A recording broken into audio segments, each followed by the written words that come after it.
All right, good morning, everybody. It is Friday morning. It's just before 7 a.m. Getting out here on the trails again. And maybe a busy day, so I wanted to get out here before my day started, get my ride in. I'm at the beginning of the trail here, so I've got another, 20 miles to go before I get home. But it's beautiful out here, a little chilly, I've got a sweater on. That's the beauty of the helmet too. I mentioned yesterday, it's the first time wearing a helmet, but it does keep you a little warm, not much, because they've got vents and everything in these things nowadays, and they really don't want you to feel like you're wearing a helmet, which is kind of nice. And if you position the helmet correctly, you don't see any part of it, not even the little built-in visor in the front. I guess if it was really sunny out, I may use the visor or tilt the helmet just down a little bit. But other than that, it feels great. It feels great. So not many people out on the trail so far. I think I saw one person, but then again, I'm just at the beginning of it. XPeak2 is running strong. As I said, I charge it every night, so I wake up and it's ready to go. I actually charge it because I don't use it 100% when I'm out here for the ride, because as I mentioned, I like the pedal more than I do the motor. And so I think by the time I get home, the battery's probably down to like 80%. So I only charge it for a few hours at night, and then I do not leave it plugged in overnight. I suppose you can, it wouldn't be a problem at all, but I don't, because by like 9 o'clock, when I go downstairs to let the dog out, I can see that it's already green, which means it's fully charged. There's a little light on the charger that is red or green, and no sense in leaving it green overnight. So I unplug it, and according to the manual, you should unplug the charger too. Don't leave it plugged in. Not a big deal. Like I said, don't overcomplicate things. Just get out there and ride. So I charge it 100%. I suppose if I decide I'm not going to ride for a week or so, I may not charge it when I get back after a ride and leave the battery maybe at 80%. That's what they want you to do, which kind of makes sense, you know. A lot of bunnies on the trail, a lot of them. So, but other than that, the trail is looking great today. They had a repair person out yesterday because we had some heavy rains, and you guys, if you watched my video from yesterday, you'll see I went through some pretty significant amount of water, but the bike did good. I was going to wash the bike when I got home. I was going to clean it up because it did get water and dirt all over the place, but I didn't do it. And the bike's fine. No problems at all. Went through the water. I'm not saying take your bike into the water, but the little experience I had yesterday did not cause any problems at all. Bike is performing just fine. You could see that there was trail maintenance done here, and I saw the truck out yesterday. Maybe they're out this morning doing some more trail maintenance, but beautiful trails. If you guys live in the Lake County area, Lake County has an amazing map application. It's pretty intuitive to show you where all the trails are, but even better is Google Maps. You can use Google Maps and then put it on bicycle mode. You guys have probably seen, obviously you probably use Google Maps in your car, but you can do walk mode, it changes the time, and then there's bicycle mode. And the bicycle mode will actually navigate you through your local trails. It's not perfect. You may need to zoom in and look at your map a little closer to make sure it's taking you on the trails, because there's a couple times where it opted to take me down a busy road instead of the trail that was, maybe about a block away. And when you're on bike trails, you don't take a direct route all the time. Sometimes you got to go around a lake, or you got to do something. It's a lot more path than getting there, because it's not about getting to your that destination. It's about how you get there. and what you experience getting there. At least that's what it is for me.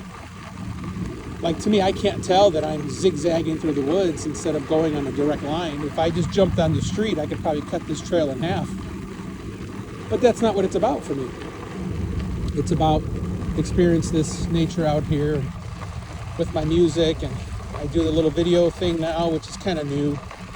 I don't know how long I'll do it because I kind of do like listening to the music, but kind of nice. Get out here, talk a little bit. And the bunnies are everywhere. Look at this guy.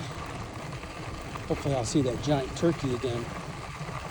So this trail starts off pretty nice, and then it zigzags through this subdivision, and then it starts up on a trail again. And it's very nice. I do have pedal assist 2 right now.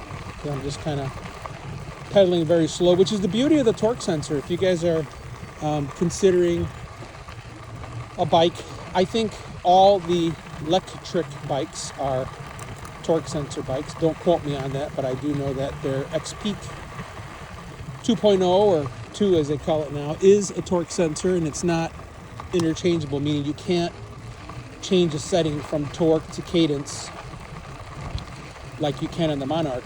Monarch, I think, has both. And to be honest, I don't even know enough about what the sensor is and how it works. If when you toggle back and forth between torque and cadence, is it the same sensor, or is it switching from one sensor to the next? Is there 2 sensors in the bike? I actually don't know. But cadence sensor, as I mentioned, is just, you just have to spin the pedals. No input. So you can do what they call a ghost pedal, which is just making it look like you're pedaling, and the bike will give you 100% power. So you can get to 27, 28 miles an hour by just pretending to pedal. And on a torque sensor, you cannot. On a torque sensor, you have to crank those pedals pretty hard to get to some of those top speeds. I mean, you can get to maybe 24 miles an hour pretty easily on a torque sensor, but if you want to get to 28, you're going to have to put in a little bit of work. And nothing wrong with that. I actually like that a lot because the bike is not jerky. So I could technically ride around in pedal assist 5, and if I'm pedaling very gently, the bike is not giving you 100% of the power. It's giving you a lot of power because you'd be on, pedal assist 5, which is quite a bit. But on the other pedal assists, you can just ride casually and pedal softly, and the bike will be responding back to you with the same amount of effort that you have on your pedal. Where the cadence, you would just get full power. You'd be jerking around all over the place. So. Morning. And another bunny here. What? So, something to think about on your riding style. If your riding style is, you want to work a little bit, and you want the bike to respond with how much effort you put into it, then I would recommend a torque sensor. And I think a lot of the newer bikes are getting down to being torque sensors. But if you want to just get out there and not do nothing, just pretend you're pedaling and get to the top speed, then go ahead and get a cadence sensor, or just get a bike that has both, and then you could toggle back and forth. I don't know. I've seen a lot of electric video bikes, but I've mainly been, or electric bike videos, but I've mainly been just looking at the Monarch Maker, the Tracer, and the XPeak. Like I said, all the XPeak videos are about a year old because this bike's about a year old. Well, not under me. Under me, it's new, but the particular model, I don't think Lectric has updated. And to be honest, I'm not sure how much more they can update. But it's pretty nice. So today I experienced something interesting on this bike. I tried riding without hands. A lot of us like to just kind of sit upright. And I've heard stories about something that they call the death wobble. The death wobble, which is just a weird phenomenon that happens to your bike when you let go of the handlebars. It just wobbles like crazy. And I've seen videos where people talk about it, and they always talk about, oh yeah, it's been fixed, this and that. I think it happens at a higher speed. Well, it happened to me today. I was riding down the road, not the path, one of the roads where, you ride with the cars, but there weren't any cars. And I was doing it good, 18 miles an hour, and I just laid back. I'm like, you know what, let me try to ride without hands a little bit, because my back was aching a little bit yesterday, so I thought maybe I'd give it a little bit of a break by sitting more upright. And boy, did my handlebars scare the heck out of me. They were wobbling like crazy, left, right, the whole bike, which is really bizarre, because you would think that when you grab your handlebars that you would feel the wobble, but that's not the case. The minute you grab your handlebars, you feel nothing. The minute you let them go, they wobble like crazy. Second when I cross the road here, and they wobble like crazy. So kind of weird.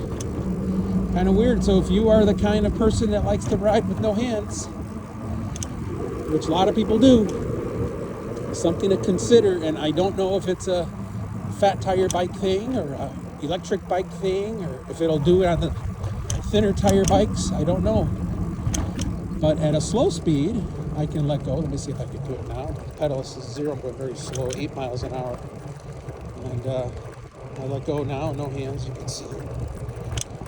No problems. At higher speeds, it will go like this. I mean, it was really, really scary.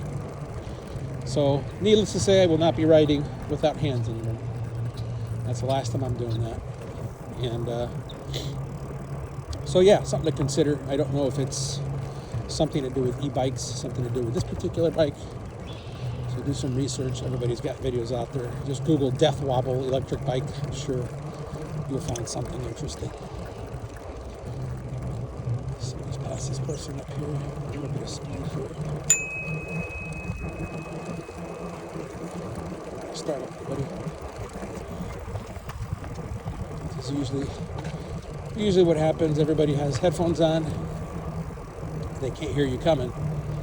I try to do a little ding pretty far in advance to let them know I'm coming, and then if no response, some people stick their hands out, say, hey, I heard you, come on by. Other people can't hear you or don't want to respond, and by the time you get up to them, they get startled. So I try not to startle people. That's not something I want to do this early in the morning, but this is a nice subdivision. Kind of weird that the main trail goes right through the subdivision, right through the center of it. Not around it like most of the other ones do. Maybe it's just how the trail system was built here. Very nicely maintained, and this bike does great going up and down the curbs.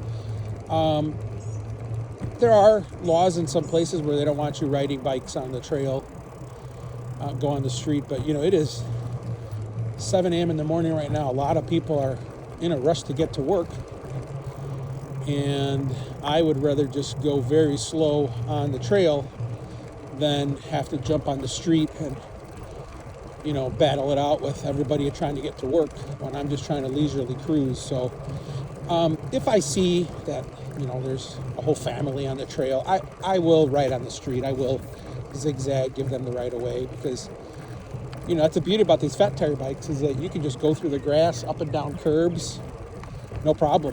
So I'm always the guy getting out of the way. I don't know if everybody does that, whether they think that they own the path, but not me. If somebody's walking, I get out of the way. If someone's walking their dog, I get out of the way. I'll ride on the street just to get past them and then get back on, just as a safety. Because people are drinking their coffee in the morning, listening to their music. They're getting ready for the day, and they may not see you. Now, this bike here does have a light in the back and a light in the front. I don't have it turned on because I feel like it's pretty bright out here. I have turned it on in some mornings where it's been a little darker, there's overcast, and I go through these underpasses. And not really for me to see the path, because like I said, this light in the front, I don't think it's that bright, but for people to see me. And there's a couple settings, and like I said, these bikes have those P settings, P01 through 22, which is really confusing. I don't know why they did it, but maybe because the screen on here is not a full out, like an iPhone screen. It has the numbers like your old Casio watches, you know, they're all a bunch of 8s. And then depending on what little segment lights up, it gives you a number. That's what these are. I don't know the exact terminology for that, but that's what this is. So not a super high-tech bike, which is fine because some people just get out to these trails to just reduce the amount of technology. And that's what I do. When I'm home, I'm on a computer all the time. And I come out here, so I'm not on a computer all the time. So the Monarch has a little more technology, so I'll see how that works out. But on this bike, I got no problems with the technology. So the light does have a feature, one of those settings that you go in there and you could make it stay on consistently when you turn it on. And you turn it on using the pedal assist plus. You just hold the plus and it'll turn on. And you can make it stay on or you can make it flash.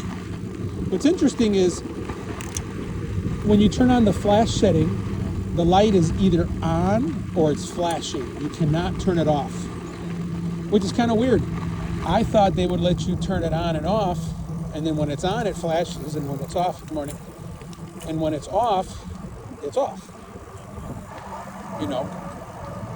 Yep.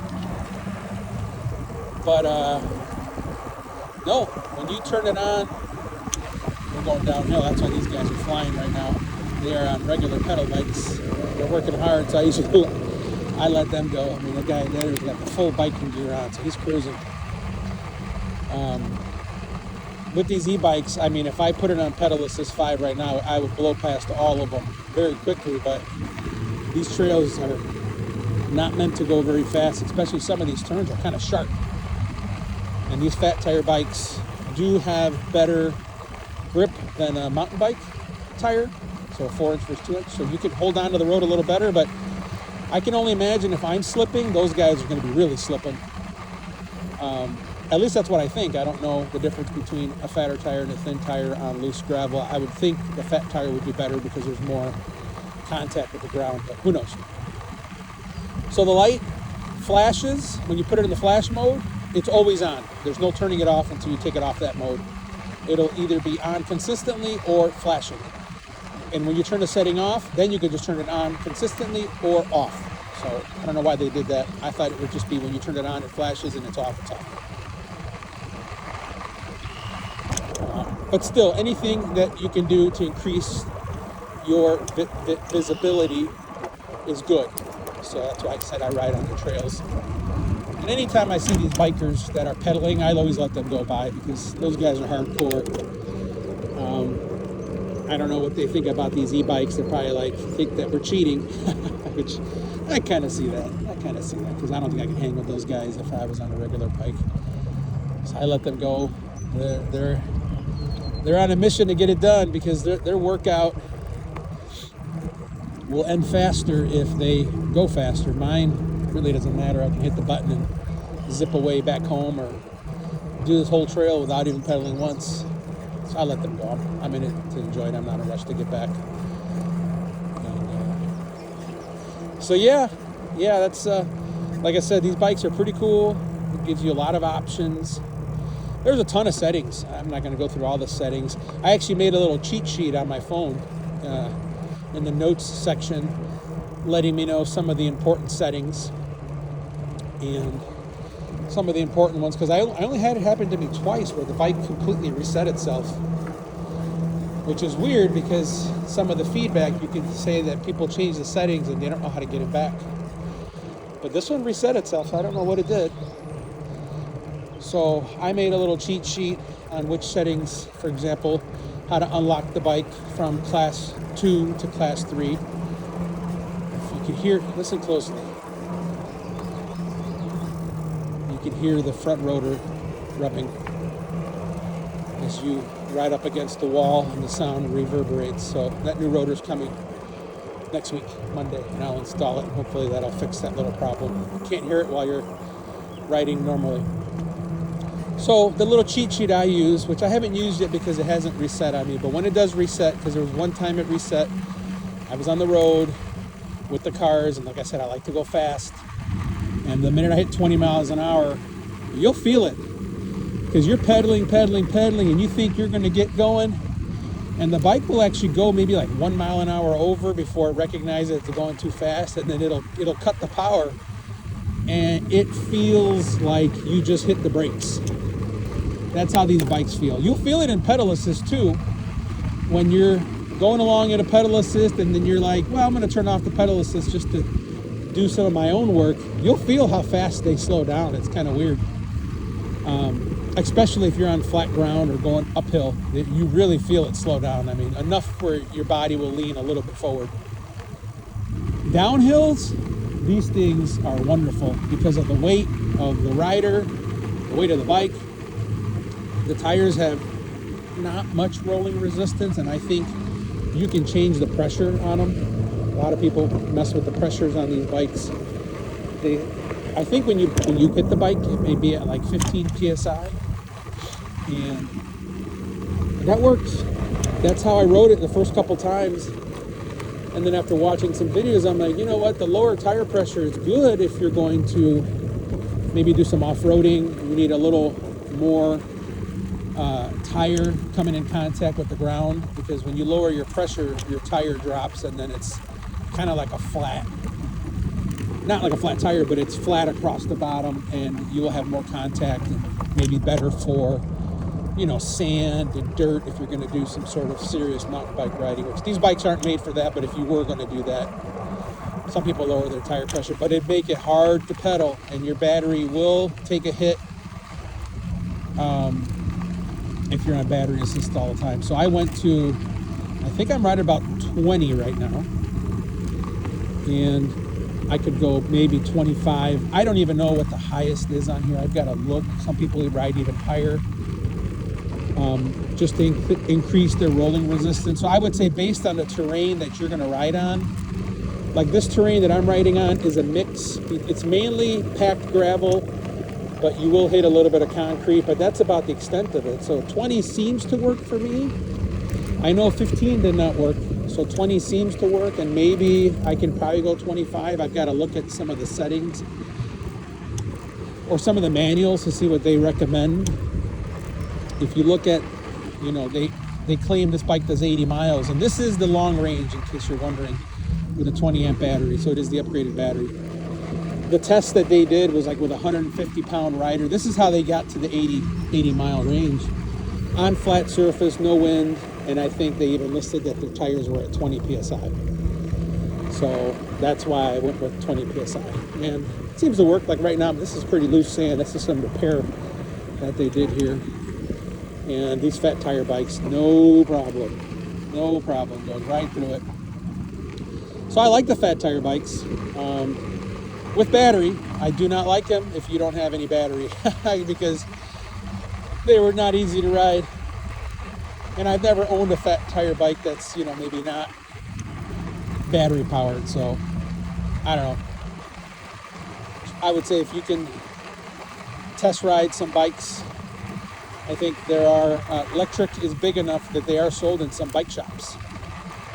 So you could probably go there, and I don't know if they'll let you test ride them, but maybe a little loop in the store, or just see how they feel.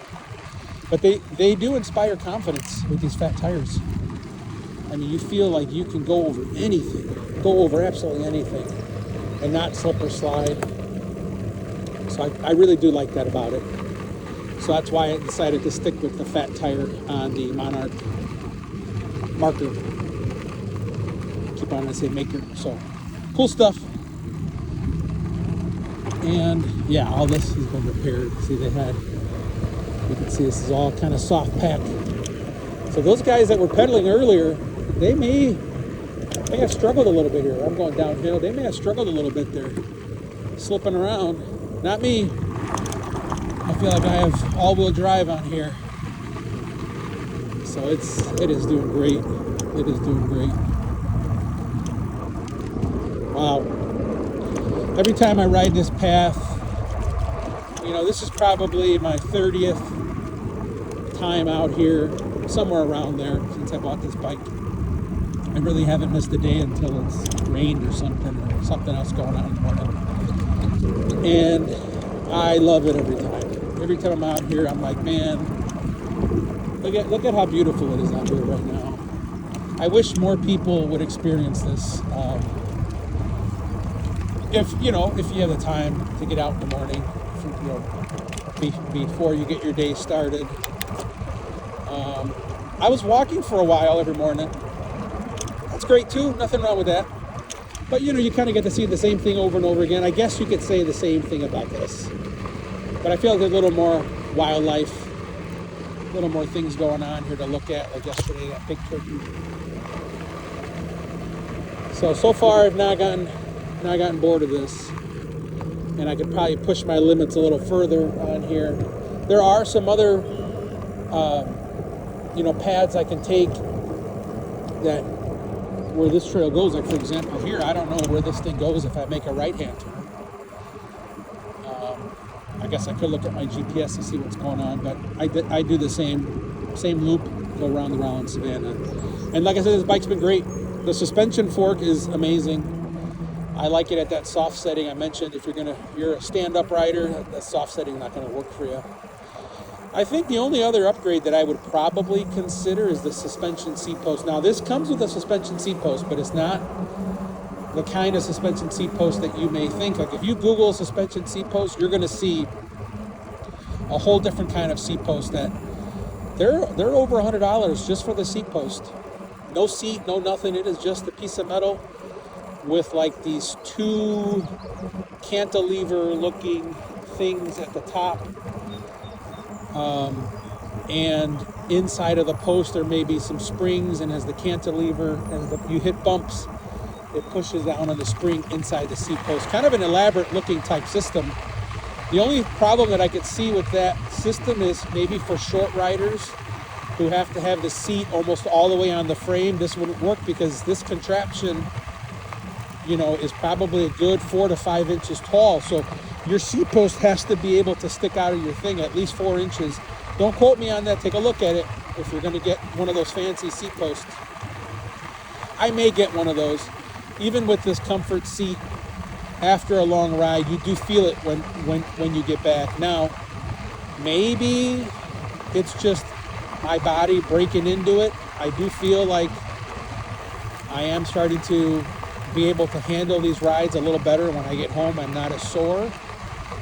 But I hear great things about those suspension seat posts. Not the kind. This is the cheap kind where it just looks like a little piece of corrugated rubber, and you do feel it. You do feel it go up and down once in a while, but it's not as smooth as the other ones. This is more of like the budget model. But it came with it, so I wasn't going to complain, and I'll use it. And when the other bike comes and my wife gets this one, she'll use it too.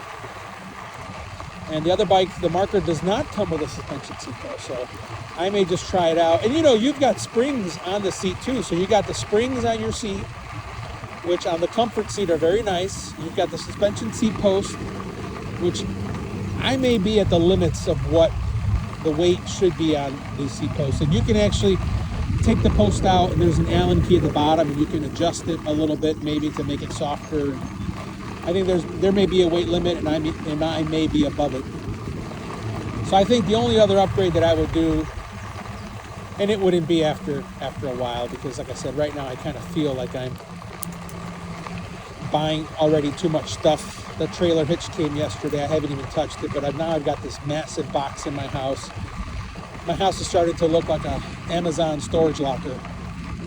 So we're starting to clean out a bunch of stuff, but I think if my wife does decide to ride with me often, she said she was, but I'll believe it. Morning.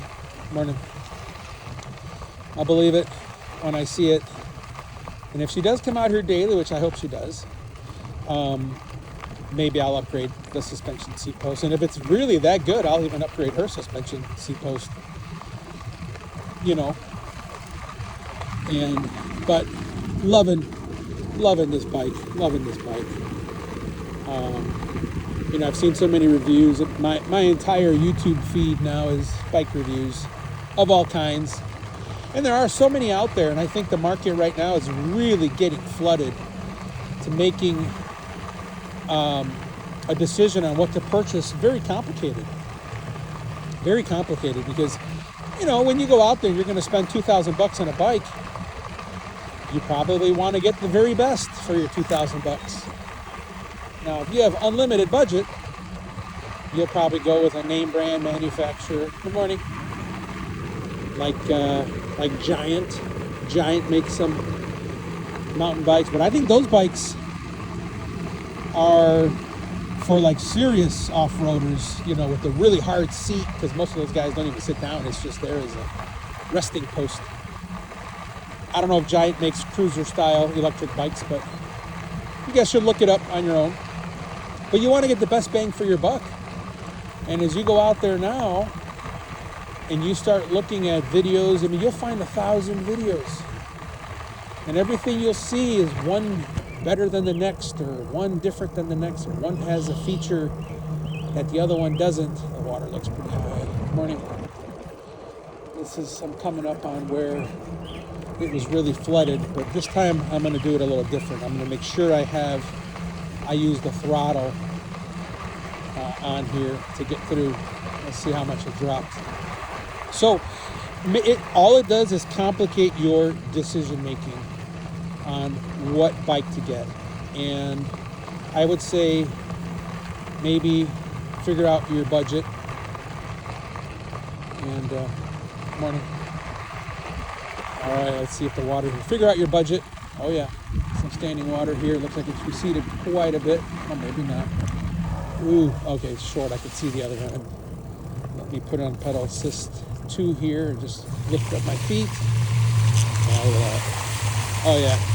Yesterday I was not even able to see the path underneath it, so my tires needed a good cleaning. No problems this time, guys. None at all. This was, you can see it's all still wet here. This was water all the way back to here. I would say come up with your budget first and try to stick to it, because it's very easy to say, you know what, I'm going to spend 1,500 bucks. And then you start looking at bikes, you're like, oh, but this one's a little better, 1,700 bucks. And then 1,800, then you'll find one better, 1,800 bucks. And try to stick to your budget and look for a bike that has a nice warranty, if that's important to you. Lectric is a 1 year, the Monarch is a 5-year. And look at the reviews. I'd be a little biased looking at reviews on the actual website itself, on the manufacturer's website, because I don't know if those are monitored or they scrub them to put the good ones on. Look at YouTube videos, and it's kind of like buying a car. You know, you want to stick with the manufacturers that you know, not some random off-brand that you've never heard of and doesn't have the support and may not be around in the next few years. So something to think about as you guys are looking for these bikes. Morning. As you're looking for a bike is realistically the lifespan on these bikes. The bike itself looks like it'll last forever, but the battery is a problem. So I would assume in 4 years, 5 years, maybe less, depending on what you do and how you do it, you will probably need to get a new battery. So that's another large expense. Batteries are 500 bucks. So I would say take that all into your decision making. Maybe go rent them if you've never done it. But it is one of the coolest things, one of the coolest purchases I made. I do have a little bit of buyer's remorse because I ordered a second one. I got this trailer hitch, and I told you I'm trying to simplify my life a little bit, and I feel like I'm buying all these things, helmets and phone holders. It's just a lot of things all at the same time.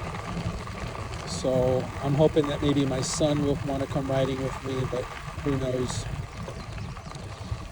And I thought about it this morning. I asked my wife, are you sure you're going to come riding with me? Because I can still cancel that pre-order Monarch. You know, nothing has shipped. She said, yeah. So I said, well, whatever. I guess anything to get outdoors. So we're going to try to stick to it. And I'll just keep downsizing all the rest of the stuff to make room. You know, these bikes take up a lot of space. So if you like to park your cars inside your garage, When you only have a 2-car garage with 2 cars, these will take up a lot of space. And you can't hang these on the wall, not that I'm aware of. So these things, they take up space. It's a motorcycle or a moped or whatever you want to call it. You won't be lifting up this bike and hanging it on the wall. Way too heavy. So they will have to have their own spot in your garage or in your storage, wherever you're going to put them, because you won't be lifting up these bikes. So something to consider too, if you don't have the room and this may not be the thing for you. Regular bikes you can hang on the wall, upside down in the ceilings. You can put them in the attic. You will not be doing that with these bikes. I can tell you right now. I don't care if you're a bodybuilder. You are not doing it. I don't know if there's a wall mount strong enough to hold the weight of these bikes. But if you have the space, I'd highly recommend trying it out. I'm already almost at the midway point of my ride. So I'm actually in the Rollins Savannah now, just on the very, I want to say east end of it.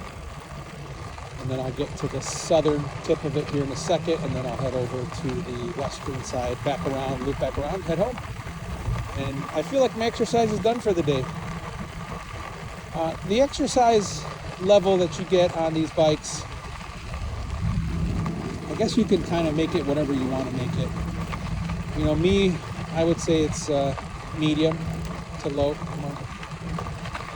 Medium to low. Don't expect to get a bike like this, start going out there, and all of a sudden you're going to come back home and you are fit. Now, if you don't use pedal assist, oh yeah, you will get a serious leg workout.